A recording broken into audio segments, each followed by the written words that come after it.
Oh my goodness. Straight from down under. I just sat down with Dr. Jess Michaels.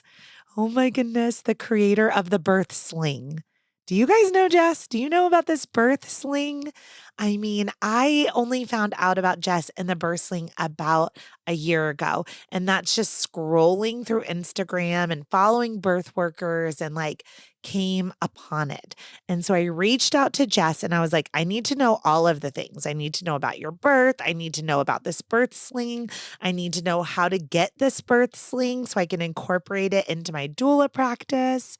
I mean, today we sat down and we chatted about all of it. And our birth story, oh, it's on point. Home birth, 42 plus weeks, midwifery care, a water birth in the pool, saline injections. There's so much that we hit. There's so many learning lessons. This is a great episode. And she's offering 20% off the birth sling to all Birth Story podcast listeners with code BIRTHSTORY at thebirthsling.com. So push pause, go check out thebirthsling.com or on Instagram, the.birth.sling, and leave it a review. Let us know what you think about the birth sling. This episode, oh my goodness, it's goosebumpy. It's everything. You're going to love it. Okay, let's get to it. What does a contraction feel like? How do I know if I'm in labor? And what does the day of labor look like? Wait, is this normal? Hey, I'm Heidi. My best friends call me Hides. I'm a certified birth doula, host of this podcast, and author of Birth Story, an interactive pregnancy guidebook. I have supported hundreds of women through their labor and deliveries, and I believe every one of them, and you, deserves a microphone and a stage. So here we are. Listen each week to get answers to these tough questions. Birth Story, where we talk about pregnancy, labor, deliveries, where we tell our stories and share our feelings. And of course, chat about our favorite baby products and motherhood. And because I'm passionate about birth outcomes, you will hear from some of the top experts in labor and delivery. Whether you are pregnant, trying desperately to get pregnant, or you just love a good birth story, I hope you will stick around and be part of this birth story family. So let's say you're pregnant. That's why you're listening to the Birth Story podcast, and you're preparing for a hospital birth that's upcoming. And of course, this podcast gives you tons of free information, right? But do you really understand the stages of labor? How to know when you're in labor? What if you have to have an induction? What about a cesarean section? What about all of the decisions that you have to make once you get to the hospital? So you get there and then they put you in triage. Birth Story Academy walks you through all the things that happen, like that rapid fire with monitoring and blood work and questions and IV ports. And do you want an epidural? I don't know. Do you? In Birth Story Academy, we literally break down all of those decisions. Pros, cons, risks, benefits, intuition. And we get into it. We make birth plans, we do birth visions, we listen to birth affirmations and parenting affirmations. And at the end of it, you know exactly what's going to happen when you go into labor and when you get to the hospital. What's going to happen after you give birth, newborn care preferences, how to take care of your baby. I guess what I'm getting at is, if you're not in Birth Story Academy, what's your plan? I want you to come join me in Birth Story Academy and let me walk you through all of the decisions that you have to make if you're having a hospital birth, and how to have body autonomy and how to have informed consent and informed refusal. I'm going to teach you and your partner, if you have one, everything that you need to know about birthing in a hospital so that you can walk in that door with some swagger, with some confidence, wash that anxiety away, because you learned everything you needed to learn in Birth Story Academy and you are ready to crush that birth. Okay, let's do it. And let's get to this episode. Hey, Jess, welcome to the Birth Story podcast. Hi, thanks so much for having me. Well, welcome. We hear your accent, but please let everyone know where you are coming from. I'm coming in from down under, from Australia, from Coffs Harbour. Yeah. I am so excited to have you here today, Jess. Jess also goes by Dr. Jess Michaels, and she is the creator of the very popular birth sling. Now, some of you guys right Oh, now are like, pause, hold on. What is a birth sling? We're going to get all into it and we're going to talk about Jess's birthing experience and the creation of the birth sling and how it can affect and impact your birth, everybody, and why you should buy one. So I'm really excited, Jess, to dig in. Let's start at the very beginning because I know that the creation of the birth sling and your birth were kind of like intimately tied together. So, like, that's right. Yeah. let's just go back to like getting pregnant. So, Okay. was that, spontaneous fertility? Kind of, what did that look like? Oh, it was very spontaneous. um, so my current partner and I, we had actually both hadn't been together that long, to be honest. We'd come out of long-term relationships and, met and was having a really lovely time. And I think it was probably like 4, maybe 5 months in. And yeah, we were on our first road trip together down to the ski fields down south. And yeah, found out, I think after 3 days of snowboarding, that I was pregnant. And yeah, first time I'd ever been pregnant. I had had some fertility challenges in my previous relationship. So it had come at a really big surprise.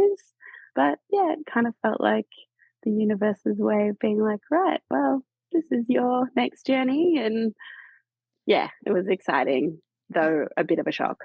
Such a shock. I have a doula client that's coming to mind, and she and her boyfriend had recently started dating. And they were like, we really like each other. Like, and COVID just hit. So they're like, Yep. let's just travel across the country, like in an RV and like camp and like get to know each other.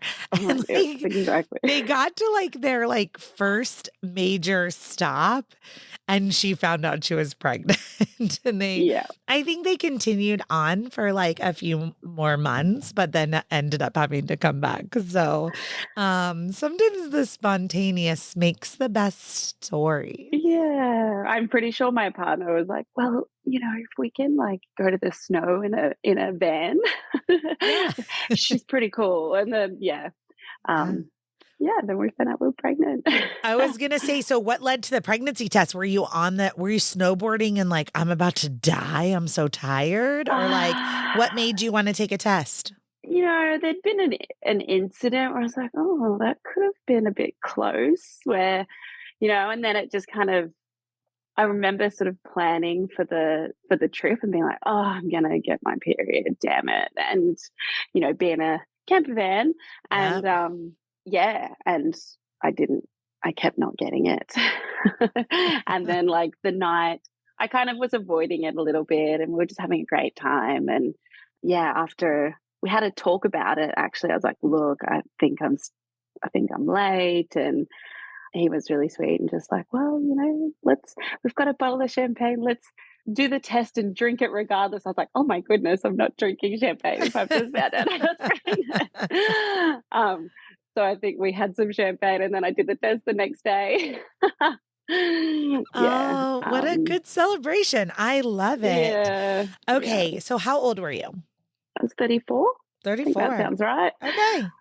All right. Yeah. Younger than me. I think I was 36 and 37. And so anytime anyone has a Yeah. baby, and I feel like when I had kids, I feel like I felt like I was really young at the time. So I'm always like, Yeah. when people are like 22, I'm like, really? I'm like, Yeah. man. I was having a lot of fun at 22, but 34 is a great age. I think that's a great time to have a baby. And the reason that I'm asking you about that is because I'm wondering, like, I know that the birth sling is very important to the birth workers and is such an important product. But I was sort of wondering, like, what was your career prior to that? I'm an osteopath. Okay. And yeah, I had always had a special interest in working with pregnancy and postpartum and babies. So, and I'd say that I'm building my online presence now, but prior to being online, I've worked quietly in the background, like one on one with women for quite a few years.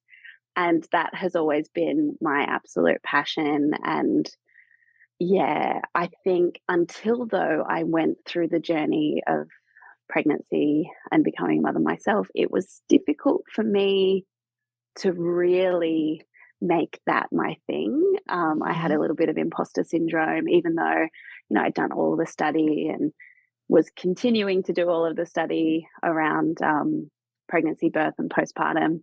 It was just hard for me.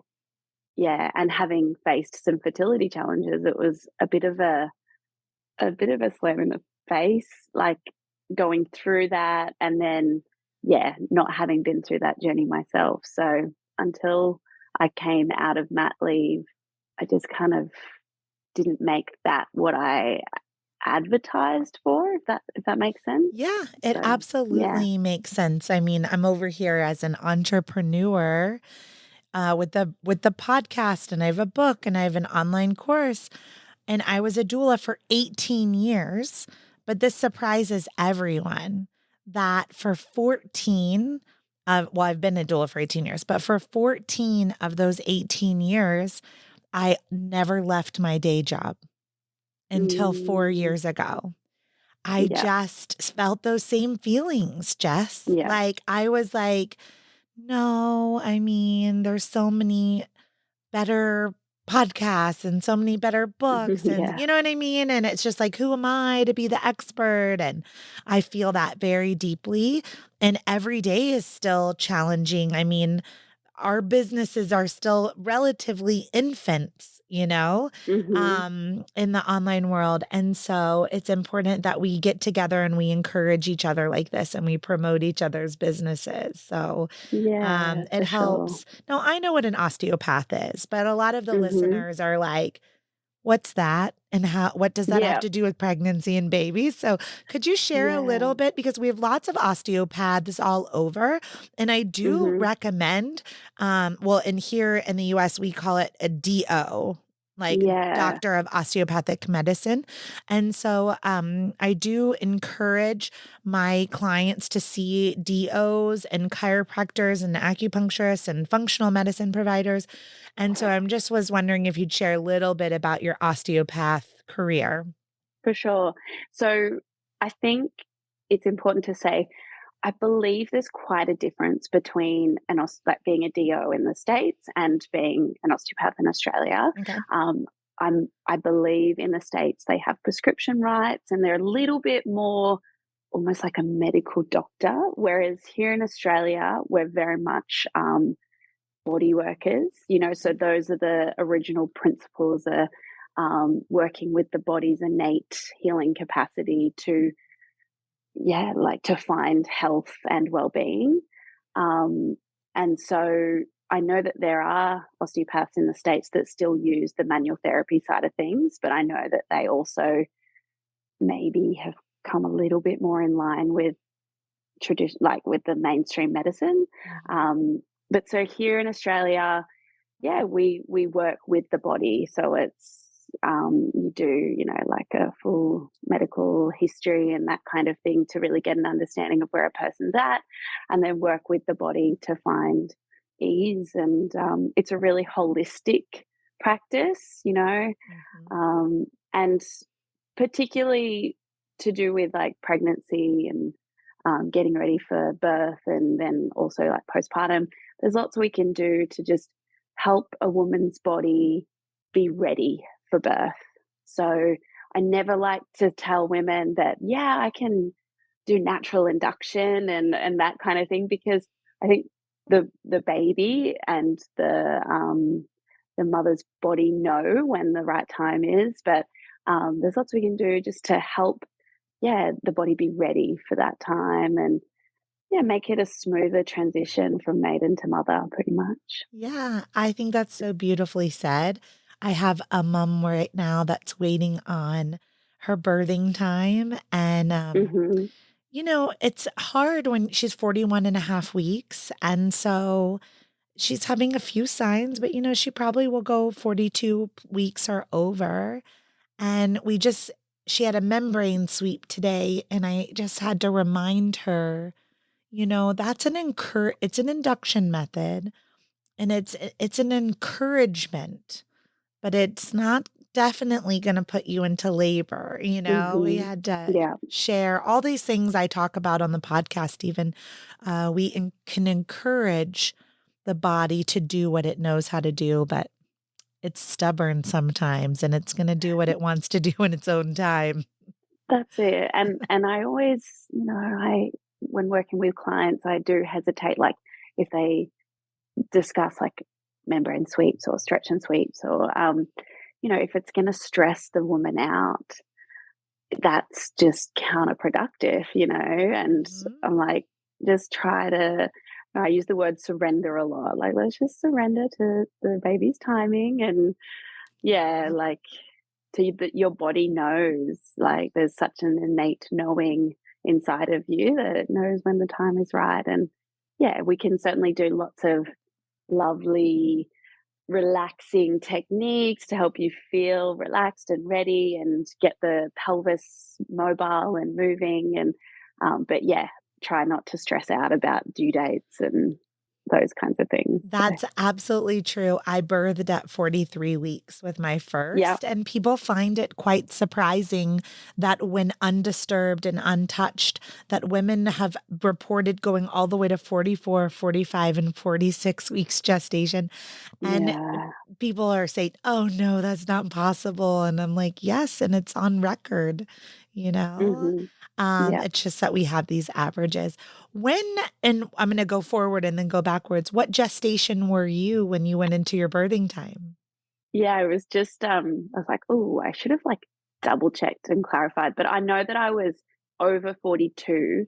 I had a lot of I I feel like my labor was about a week long, so I get a little confused on Yeah. how far exactly I went, but it was like 42 and 4 days or something like that by the time Yeah. she was actually here, yeah. Well, we Yeah, had very similar stories then because my labor was almost a week long also, yeah, 5 yeah, days. And, it was several days of that, like, prodromal, very yeah, exhausting labor that just stays at 10 minutes apart, 7 yeah. minutes apart, and you're like, "Come on already." Mhm. Um, Yeah. so Jess, you were already in the birth world when you became pregnant and like did this for a living. But I know from those that I've interviewed, sometimes the experts make the worst patients. And so, who was taking care of you and your body while you were taking care of others in their bodies? Well, we were really, really lucky.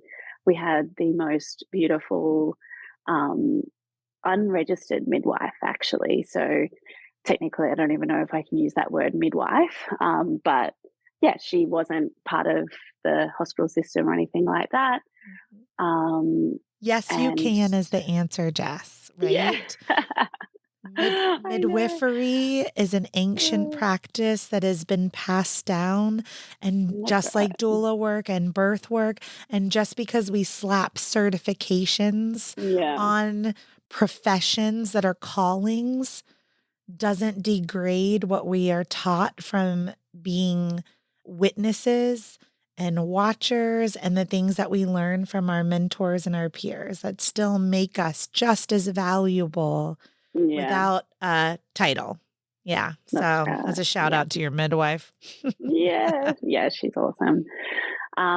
Yeah, so was really lucky. Early pregnancy. A couple of people were like, "Oh, you've got to use so and so," and yeah. So we were planning a home birth, Mhm. and having, I think it's funny.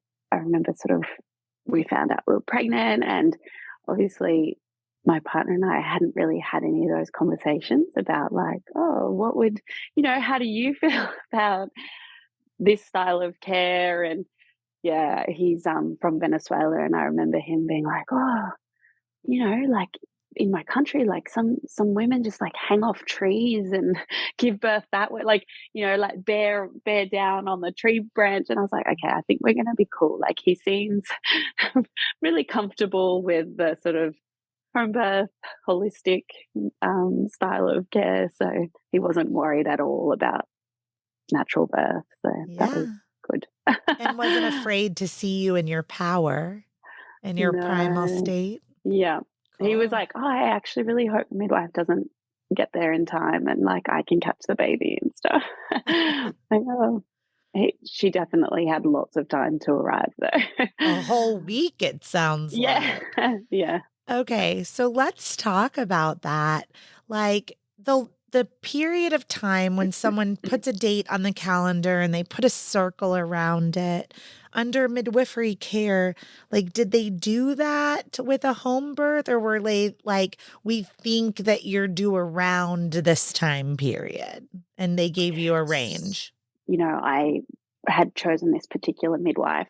I went to the GP and got a blood test to confirm the pregnancy, and I did a scan at like the 12-week scan. And so they gave me a due date based on the size and that kind of thing, Okay. which was the 4th of May or May the 4th. And we Okay. kept joking that it's a Star Wars baby. It is. um, but my midwife was really just like, due dates are, you know, guest dates, and like baby will come when baby's ready, and really like just super calm. And yeah, absolutely no pressure whatsoever about um when baby was going to arrive. So that was great. There was no pressure on me whatsoever with regards to due date. Did that translate to you? Like, did you feel like that you then were free to not feel stress around Oh, I was 40 and so not 41? stressed. Okay. Yeah, not at all. Yeah. Oh, I was good. actually I was probably like, "Oh, please don't come," like, around the 38, 39, 40. Like, I was very much, "Oh, I hope the baby doesn't come yet," like, I just have a few more things and I wanna get ready. And then for sure, the only things that,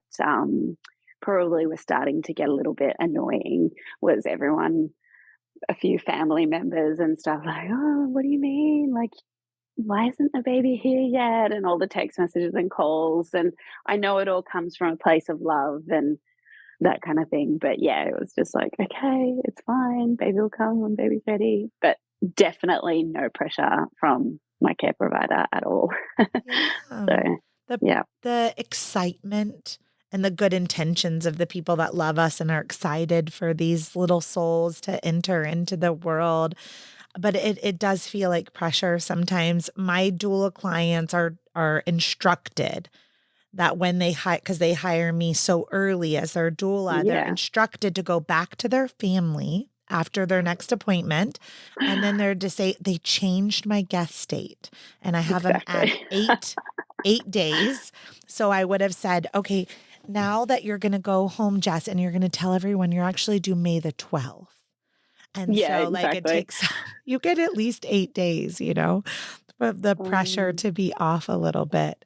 yeah. Um, so as a body worker and Mhm. really a birth worker and preparing those for their birth, when you looked at like the books on the market and the birth tools as you were preparing, because now for a home birth, you have to buy things and rent Yeah. things, right? So tell the audience some of the things that you were adding to your home as your birth tools. Obviously our midwife like drops off the birth pool from about Mhm. 37 weeks. And I remember her sort of casually making a joke like, "Oh, don't blow it up too early," but wanted to like be prepared. And it's this like white elephant in the room for quite a while. But so had the standard sort of list of like towels and all the sort of things like that. But for me personally, And a good friend of mine who's also an osteo, and we studied together, and I'd asked her to be at the birth as well. Mhm. I remember us like, well, actually, I'm not sure if we were chatting about it, but I had created something like that I could just throw over a door just from some things that I had laying around at home that I could pull down on. I don't know, just intuitively had this sense that I wanted to bear down on, that I would want to stretch or bear down or pull down on something. So, yeah, I got something like that organized. Actually, my partner also, because we were renting at the time as well, he bought, just without even talking to me, and I was like, "Oh, that's really sweet." This, like, you can get those chin up bars that hook under a door. Yep. He bought one of those as well, which we didn't end up using, but he thought I could maybe hang off that at some point as well. And yeah, but aside from that, all the standard sort of things like the birth ball and lots of pillows and all the nesting kind of things, like making sure it felt nice and pretty and fairy lights and all of those sorts of things. And it really So, is yeah. like a nest. Like it really is a Oh, birth nest. Um, totally. People beforehand, I'm thinking, you guys, if you have this big house, don't worry about it. You're going to be in one small little area with small movements, small, Yeah. gentle sways and movements. And, I'm like, you're not going to be in your kitchen and your living room and your stairs and your bedroom. I just, Well, in saying that, I think because it went on for so long, yeah. for me, it was good to have, like, I did kind of change rooms and have different, I don't know what the right word is, Stations. but yeah, stations, Stations. There exactly, you like different go. stations to kind of go to, like a workout, yeah, circuit. Yeah. Um, yeah, and looking back at the footage of our birth, which we just kind of did ourselves, there was, oh, we're in the bedroom, oh, we're in the leaning on the kitchen bench, and then we're back in the pool, and yeah, Yeah. so Oh, well, yeah, that's good then, because yeah, I yeah, find in my home birth clients, they just set up one little part of the house, usually in their living room or in yeah, their like master bedroom, like the biggest bedroom that there is in the yeah. house, and just kind of stay in one little nook or one little area. But when Yeah, you are for in labor for a week, you're, sure. you Yeah. know, I joke that I did most of my labor on the disc golf course. Do they have that in Australia? Disc golfing? On the It's Oh, no, like I'm not sure what that is. they may call it frisbee golf in other Okay. countries. Do you have that in Australia? No? Okay. I'm It's not sure. it's I'm not into essentially golf much. all right. Well, everyone in Australia who's listening to this podcast episode, they'll take large pieces of land, almost like a golf course, but instead of like a hole in the ground, there's like a basket above. And Oh, you start at like the tee and then you throw the frisbee and then you run to it and then you throw the frisbee and then you run to it and then you throw the frisbee into the basket. It's quite a great workout, but I really enjoy it because it's beautiful scenery.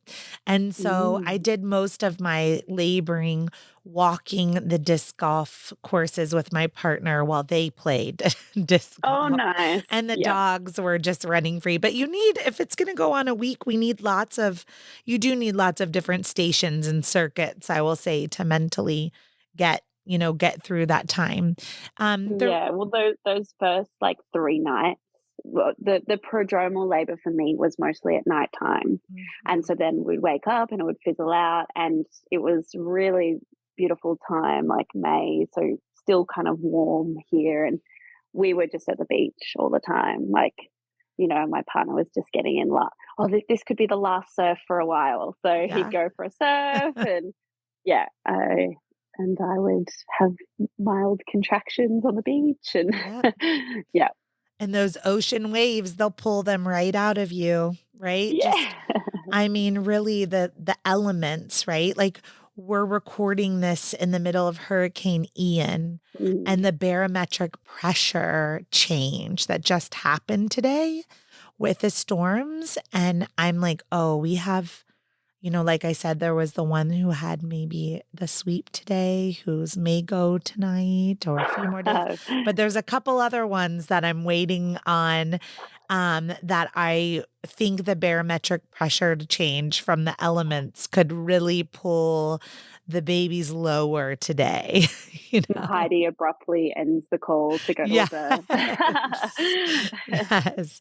But I do, I remember that feeling of the things being the last things, when you get Mhm. into those Yeah, 41st, 42nd week, especially thinking, maybe this is, for me, it was the last sleep. Is this the last yeah, sleep I'm going yeah. to get type of thing? It sounds like you were handling your prodromal labor beautifully in your preparation. And I led with that question about the tools because ultimately this experience led to the creation of the birth sling. Mhm. So tell me about when you went into your birthing time, active labor. So you were Yeah. in your prodromal labor for many days, but how did you really know to say to yourself and to say to your partner, okay, this is now my active labor? I think it was like the 3rd. I'd had 3 nights where it had all fizzled out, but on that 3rd day, like, I think around lunchtime during the day, and we're out at the beach, and my mum had actually come back from a little camper trailer trip. So she was around as well. I just remember that. And I was starting to get contractions at the beach, like more rhythmically, and like, oh, actually, this is happening during the daylight. And yeah, my partner was out surfing, and I was in the back of my mum's van, sort of like on the bed, like, oh, I can, starting to feel these. And so we all kind of agreed that, we should go home and just sort of, this could be the start of it now, and just try and get some rest. And so, mum, bless her, like, we had agreed that she wasn't going to be at the birth, because, I just think home birth, she like love it a bit, but we just agreed that it was best that she wasn't there. And so my friend Julian and, yeah, my partner, we all went home, and from memory there, it just started to kind of continue. My friend gave me a little massage, and everyone was just kind of relaxing, and the contractions just started to get more stronger and more rhythmical. And yeah, we went throughout the night that night, and we were timing them, on a contraction timer to just kind of see where they landed. And the contraction timer kept being like, okay, it's time to go to the hospital. And obviously we weren't going to the hospital.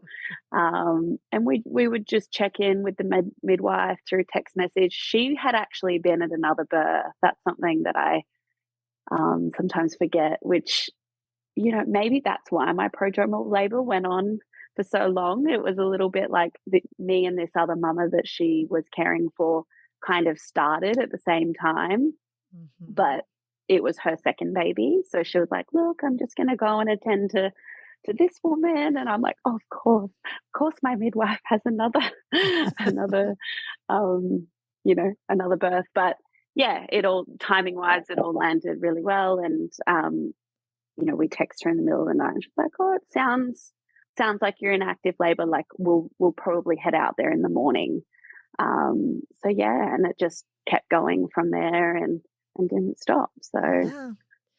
Now you had all these tools, right? You had these stations and the birth tub, and you were thinking before labor began that you might want to hang on things.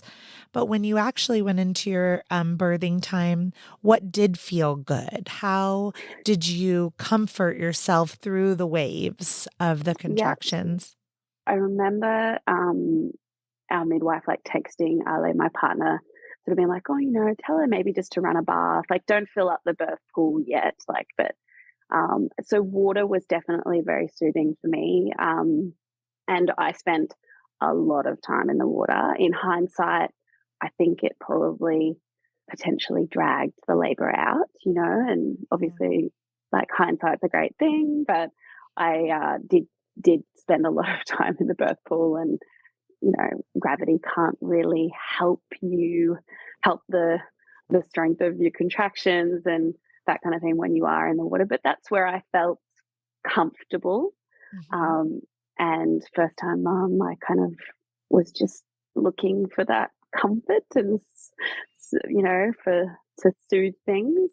So I spent a lot of time like that, but it was definitely in and out. And when our midwife arrived, like early morning, I think that was like Monday morning, I was in the pool at that stage. And, after a little while of her just like quietly, I wouldn't have even known really, but assessing like if it was active labor. And at some stage I came out and we would just move around, and I would put my legs up on a stool and, do all the different kind of intuitive positions. And yeah, spent time like hanging off this contraption that I had designed off the door, sort of in a squatting sort of position, rocking my hips from side to side, and yeah, it just kept going from there for quite some time.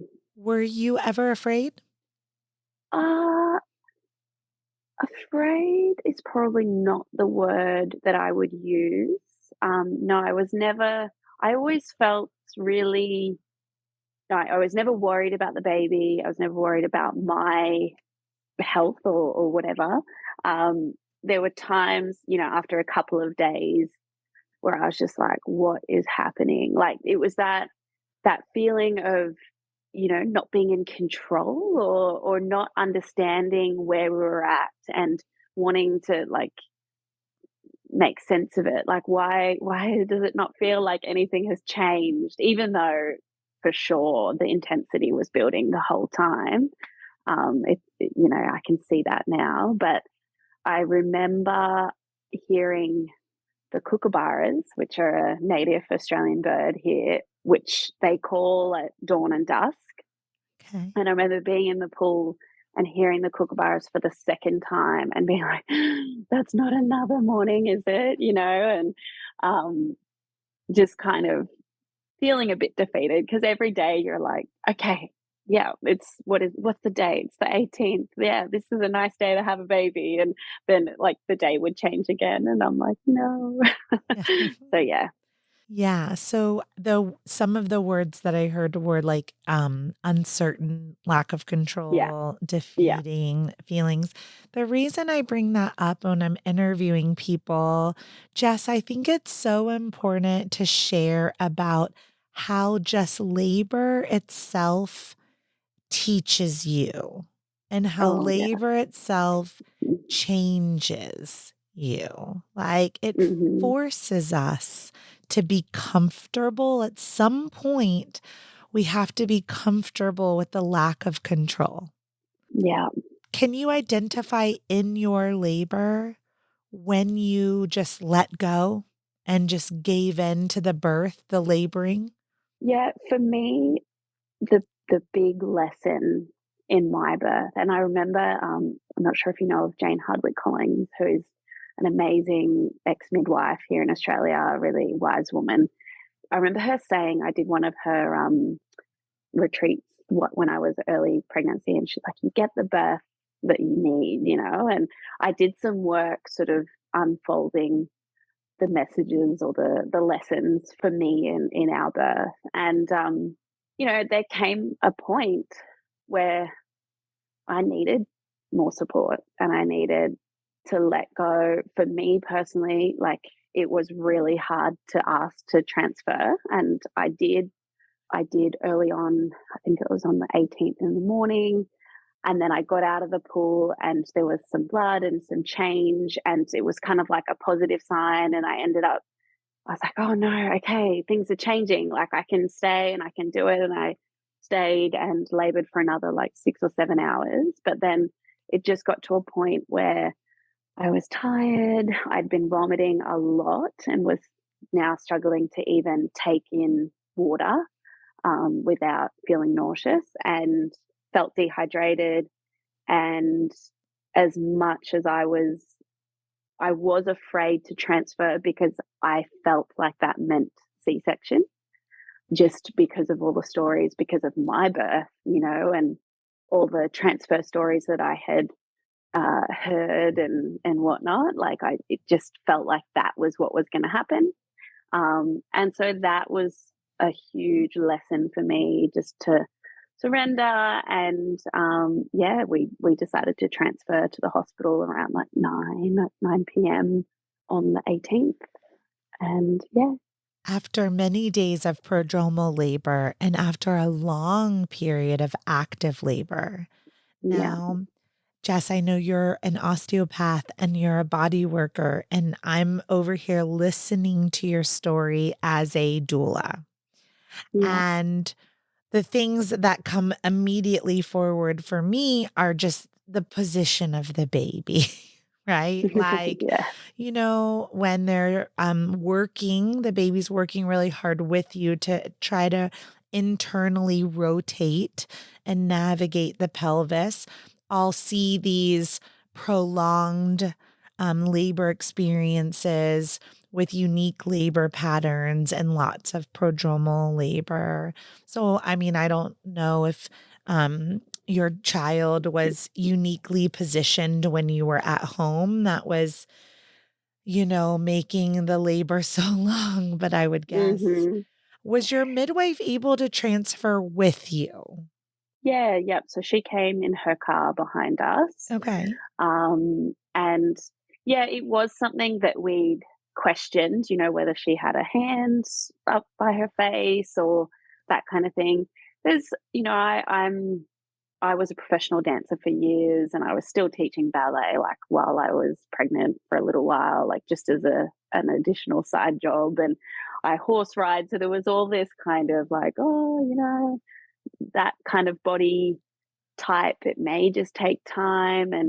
And yeah, again, our midwife was just like, birth takes time sometimes. And she was never concerned or worried. But I do feel like the transfer to the hospital was like one of the best things for me and my body, because, I had to get out of that comfort of the pool. I had to move around. It like helped my pelvis move. I had to lean over the capsule in the car, and then the walk into the hospital. All of those things were probably really, really good for baby's position. So Yeah. yeah, it's interesting.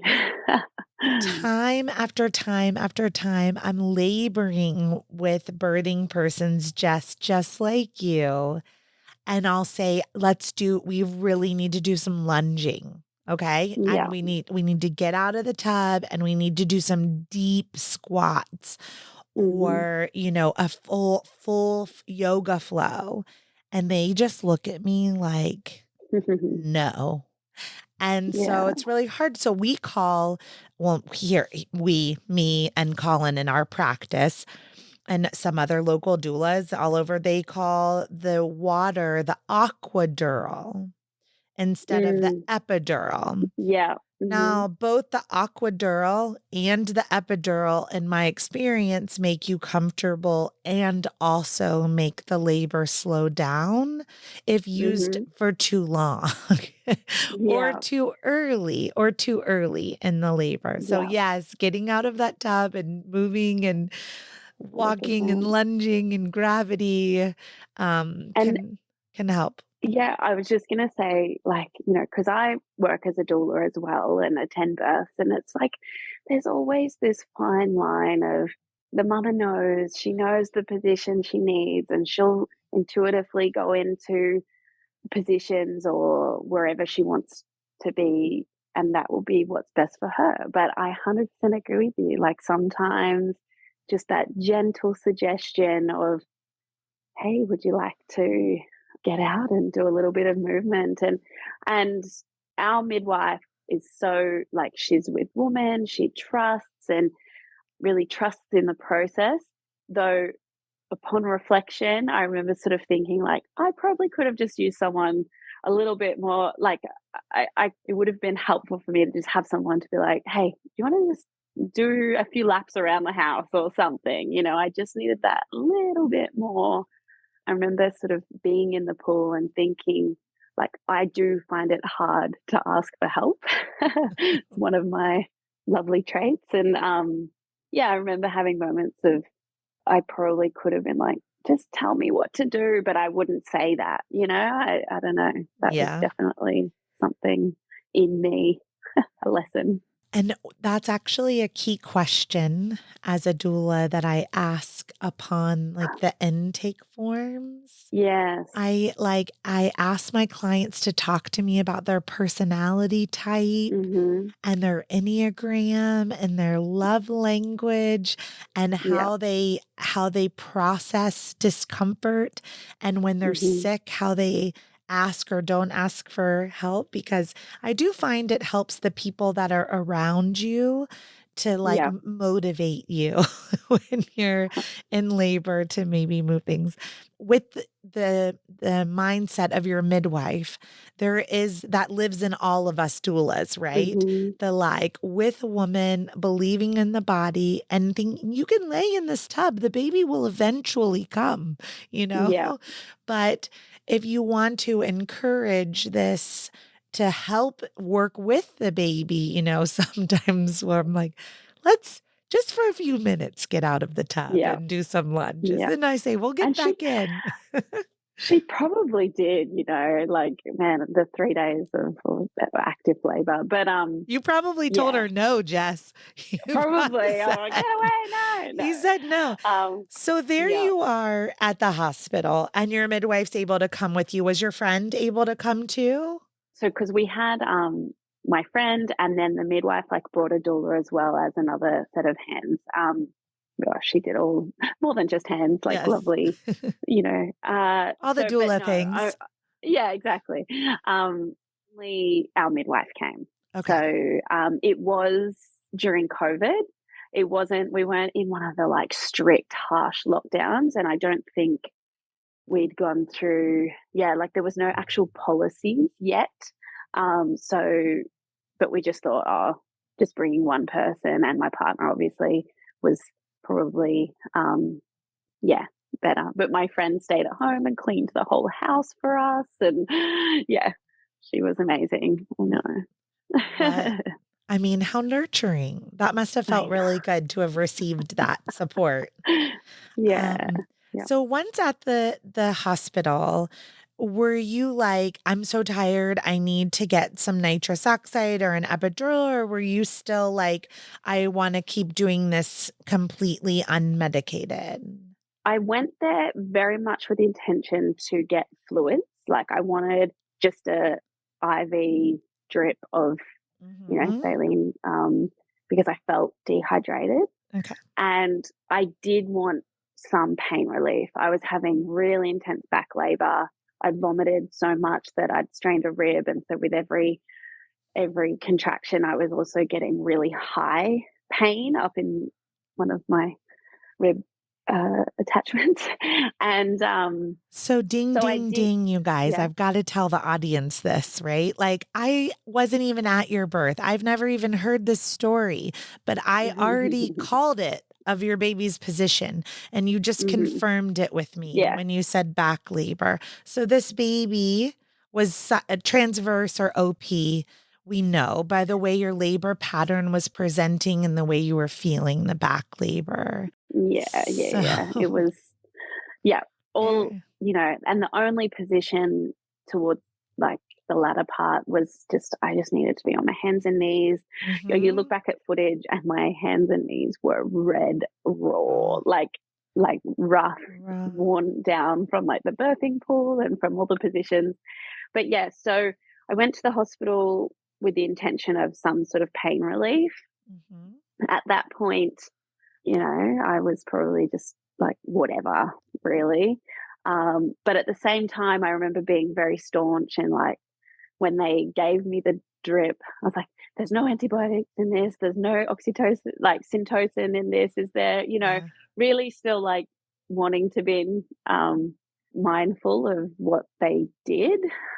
But yeah, so they really wanted to check baby's position first.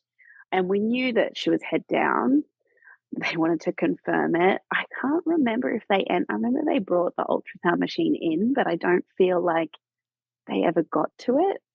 They were talking about maybe a catheter, but that never happened. And yeah, they got me on my back at one point to try and just do a quick check, and it was very obvious that baby's head was right there, sort of thing. Um, and at one point, I just remember my partner being like, because it got really busy. The room, there was lots of people. They were really lovely. It was interesting actually. It was a male midwife that sort of was on in charge, I suppose. And I remember sort of like looking at him and looking down at the name badge, being like, "Who is this? Is this an obstetrician? Is this like, what are you?" And he was the clinical midwifery advisor. And he was lovely. He was so, "Look, I've worked in home birth scenarios. I'm really supportive of your transfer and just want you to know that you're still in charge here. And if there's too many people in the room, like you just let us know and we'll ask them to." So that was really nice. And really, I can't, I've thought about it several times, like, who was that? I need to find out who his name was because it was really nice. This is magical. I mean, I Yeah. love hearing stories like this, that they were Yeah. so like affirming of your choices Yeah. and wanting to like honor what that must have meant for you to have been at home Yeah. and transferred. I mean, how Yeah. beautiful. And to receive that for me on a personal note from a man, like Yeah. that, receiving help from a male, in this situation, it was really healing for a lot of, Mhm. I was fearful to go to the hospital, and yeah, it was great. So he was really lovely. At one point, I remember my partner being like, "All right, like we came here to get her some pain relief, and nothing's happened yet." And like he could obviously just see me like in all the positions, like just getting all the checks and stuff, Yeah. struggling. And so then this lovely male midwife was like, "Right, well, why don't we try some sterile water injections?" And in my head, I was like, "Oh my God, like, I'm pretty sure I know what, like," and it's like, "Yep, it's just water, as far as I'm concerned, that can't affect babies, sterile water and blah, blah, blah." Like, "So why don't we try that first?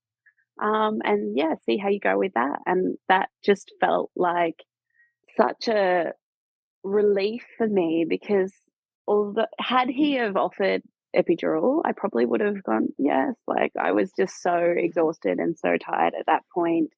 And yeah, I'd had all those feelings of who am I to have any judgments on what women, I was just like, I was done at that point almost. And the Mhm. sterile water injections were such a welcomed offering that it was like, "Oh, I can still save this."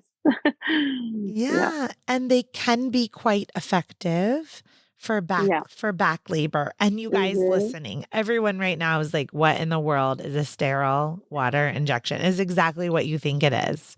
It is like saline Yeah. essentially, like going into your back in little injections.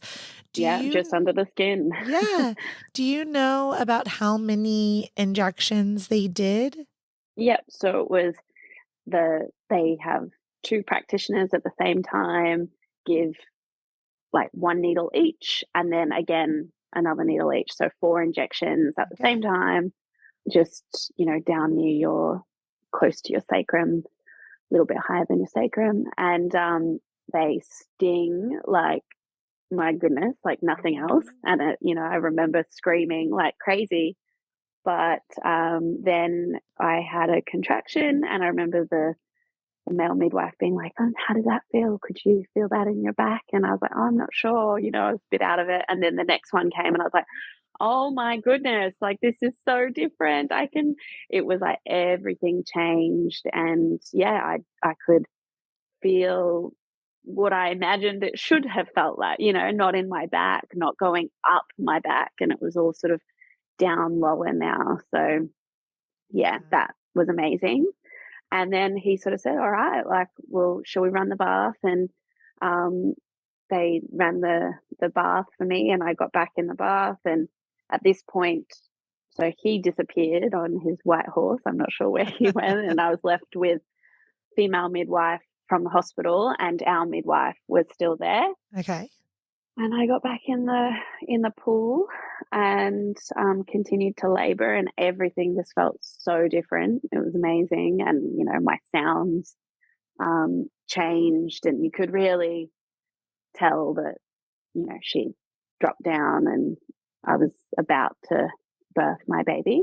We did have a moment where the obstetrician came round just to kind of like check in, and she we didn't tell the hospital how long I had actually been in labor. So I think we told them it was like 24 hours as opposed to like the 40 something hours that it had already been. And yeah, so the obstetrician came by, and I was in the pool making all the sounds, and she suggested that I get out for them to check if I had a cervical lip, which, in that, like, oh, I was on another planet by this point. And I kind of remember coming out and being like, oh, okay. And my midwife, who was sitting there in the room, was like, Jess, if you get out of the pool and check, like, you're going to have this baby on the bed. And I was kind of like, oh, yeah. And she was like, well, we're really worried that you have cervical. I was like, well, I'll check. It's fine. Like, I'll feel. And I did. And I had a feel. And, I'd kind of been feeling throughout the labor a few times. And I was like, she's right there. I can feel her head.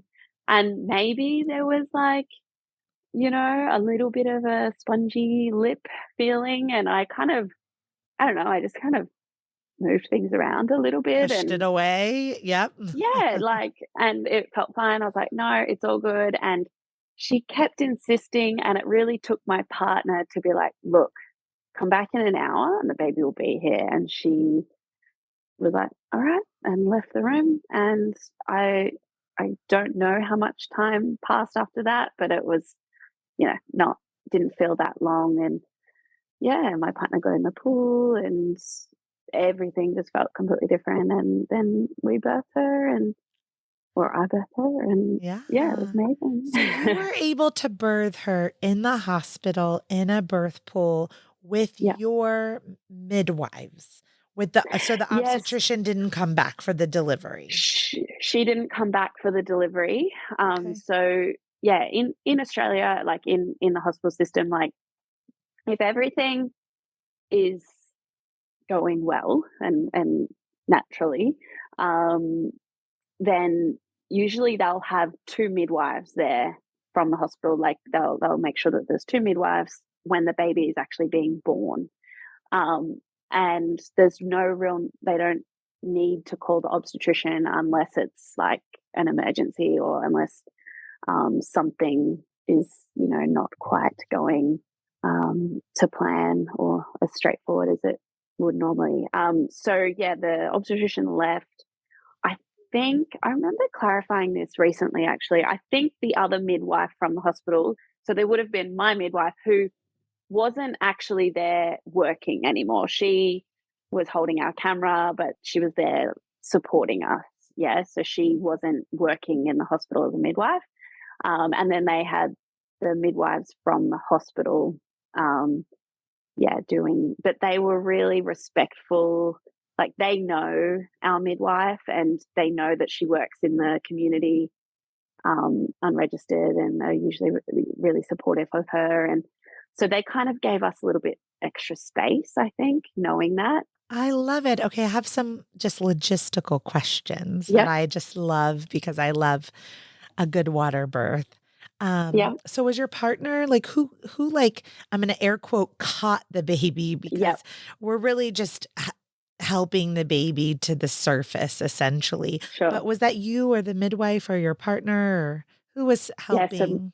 I was like leaning forward, like holding onto the rail, onto the bath railings. And I remember, feeling that crowning like ring of fire. And I'm like, oh, like, yeah, okay. And so birthed her head. And I remember saying to my partner, and I've seen it on the video, like, okay, get ready to catch her, because I don't know. she might go behind me or whatever. And then, so I said that to him. And so he was kind of prepping, like, not prepping, I don't know, he was just watching in awe, probably, like baby's heads out. And then, the next contraction built and birthed the rest of her body. But the way she kind of came out, I was like, oh, no, no, I've got her, I've got her. And she was just sort of right there between my legs. And I lifted her up and oh my goodness, she was like the most beautiful thing and just looked straight in my eyes. And we just had this moment of locking eyes. And yeah, she was really calm for a moment. And I think I just tilted her over my arm to kind of, I don't know, I just sort of felt like I wanted to make sure her airways were clear a little bit. But yeah, it was just the most beautiful moment. So I caught her in the end. Yeah. And I Yeah. love that that rubbing and that turning her it was instinctual for you Yeah. to Yeah. like our bodies know exactly what to do. Now in the third stage of labor is the delivery of the placenta. So did you stay connected to her and in the water for the birth of the placenta? So I stayed in the water for quite a bit of time, like, and she brought her up to my chest and she had a little suckle and we had a really nice, amount of time. I'm not sure how much time passed, but then someone suggested, I think it was the hospital midwife, would you like to get out and come over to the bed? And by this stage I was like, just feeling a bit cold and ready to get out. And they offered me, we call it Syntocin here in Australia. I think it's Pitocin over Pitocin. there. Yeah. Yeah. So they offered that to me if I would like that to birth the placenta. I'm like, no, no way. I declined the injection and we went over to the bed and she just stayed connected. And yeah, then the placenta, I think maybe someone suggested, like, want to just see if like you can bear down that this part's all quite, I'm sure it is for most women, it always gets a bit fuzzy, doesn't it, because you're just so like in love In with your little love. baby. But yeah, birth the placenta, no worries. And yeah, what they did a little check to see if there was any tears, which I didn't tear at all, which was great. And yeah, she was just in my arms and pretty much didn't let her go until later on that night. Like my partner was on the little couch bed thing next to our bed, and I decided that I wanted to use the bathroom and go and have a shower. And so, yeah, I got up and was like, "Here, hold your daughter," and yeah, had a little shower and then she just stayed in my arms for the rest of the night. I slept with her there. I'm not sure if I slept much, I can't remember, but yeah, and we didn't do any sort of like weighing or anything like that till the next day. And she was born at like 1:12 a.m.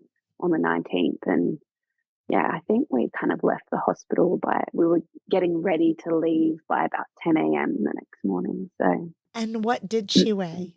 3.7 kilos. So that's like eight. I can't remember what that is because I you don't would know. use pounds, don't you? Yeah. Yeah, I she's don't know. 3.75. And I think that was like 8 point something. I can't remember now. Not But yeah, small. no, So, she was healthy. Yeah, yeah. yeah, Mhm. really healthy. Oh, Jess, what a beautiful birth story. Thank you Mm, so much for sharing it. I've got a quick yeah, question.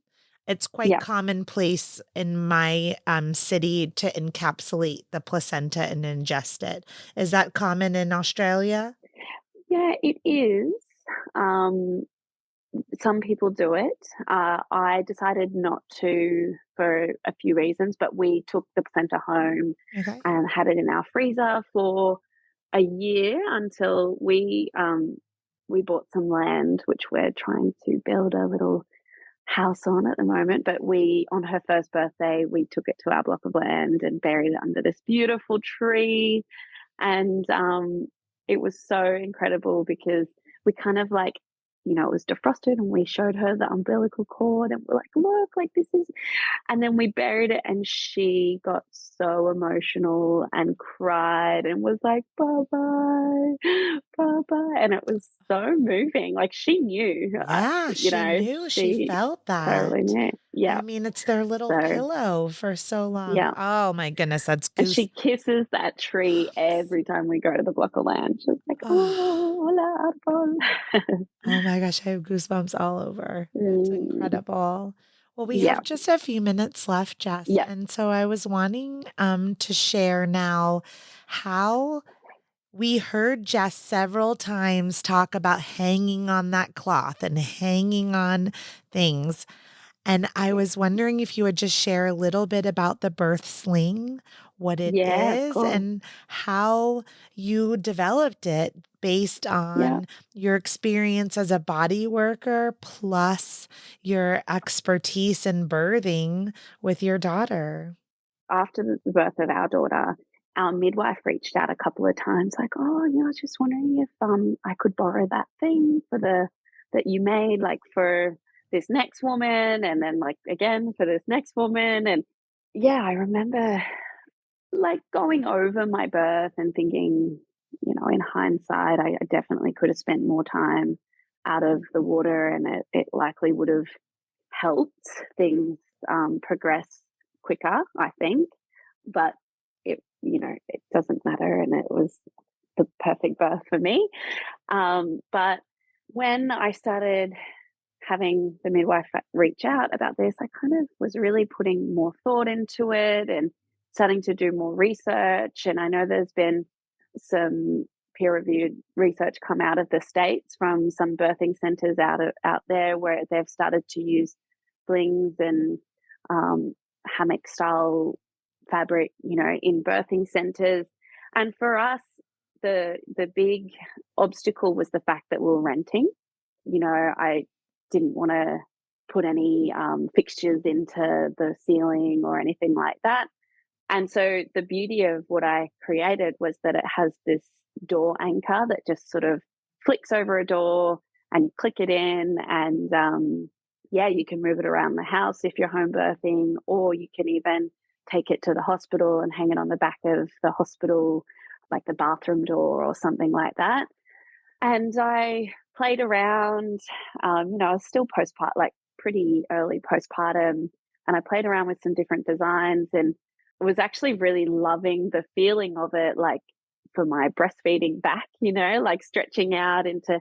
So what I had created for our birth was pretty much just the arm straps, to pull down on, whereas what I ended up creating for the birth sling was a big, beautiful piece of fabric that you can actually lean into and hang into, and it really supports you in different positions. And it supports you to stay upright and active for longer. Yeah. So that was definitely a big part of what I felt I learned from my personal birthing experience. And then, through all of the, oh, I'm not sure. Should I go for this? Should I do it? And released like my first release, and doulas especially everywhere were like, this is amazing. Oh my goodness. Like, so many birth workers have reached out to me, and women that are like, I wish I had this for my birth. Oh my goodness. Like this would have been perfect. And my partner always jokes like, partners, you're going to want this because it's hard on them. We hang off them if we're not hanging off something else, and it's tiring, and they're not allowed to complain at all during the labor. So yeah, that's how it eventuated. I was a bit nervous to bring it out initially because you always have those fear of failing or whatever, but it's just been received so well. And I think it comes from really authentic, like, I just want women to feel more supported and to have more. I don't ever say to women, like, oh, you need this. No one needs anything. Like, you've got everything that you need inside of you to birth your baby, but it might help make it a smoother transition, or yeah, it will support you a little bit more throughout the process. And yeah, it feels good. It feels so good. So you guys, Colin and I have these birth slings for our practice from Jess. And we are very excited to announce that just last week we had our very first birth using the birth sling. And I was just like so giddy about it. I actually had the couple come over to my house a couple of weeks before the birth, and we like opened it up and looked at the instructions, which it's like the easiest thing in the entire world to use, and it feels so good. And so I actually lent it to her for the end of her pregnancy too. So she was able to just kind of stretch and move and sway. And then I believe she was about the same, around, 41 and a half weeks, and was able to use it to stay upright. She had quite a long labor with an OP baby, and it was still about 36 hours, but she was able to use the birth sling to feel supported and stay upright and have a beautiful vaginal birth. It was wonderful. And so I'm just really thankful that you created this product and you brought it forth. And yes, doulas everywhere going crazy for it. And if you're a doula and you're listening, you should absolutely buy one. If you are preparing for your birth and you just want a way to move your body and be comfortable, you should absolutely buy one. So, Jess, thank you, because Jess is offering 20% off to all of you listeners with code birth story on the website, which is thebirthsling.com. And then I was hoping, Jess, you could share a little bit about your Instagram and how people might connect with you that have questions. Yeah, for sure. So on Instagram, I'm at the birth.sling. And yeah, I share lots of, my favorite thing to do is just to show authentic, true birth stories of women and how they have come to use the birth sling for their birth. It's always amazing just seeing how differently women intuitively feel to use the slings. And so, yeah, you can reach out to me there. I'm also on Instagram as Dr. Jess Michaels. But yeah, you can, it's me behind both accounts. And if you have any questions, you can reach out to me there. And I'm always happy to, to help and answer any of your questions. And I promise I'm going to send you some pictures as we continue to use the birth sling with the upcoming births. Yeah. And maybe we'll highlight some of those stories on the Birth Story podcast as well. So, Yeah, I'd Jess, love that. It's great. oh, I am so thankful for your product. I'm so thankful for the birth work that you do and for the work that you do as an osteopath. And thank you for sharing your beautiful birth story today on the podcast. Thanks. Thank you so much for having me. Thank you for listening to Birth Story. My goal is you will walk away from each episode with a clear picture of how labor and delivery might go, and that you will feel empowered by the end of your pregnancy to speak up, plan and prepare for the birth you want, no matter what that looks like.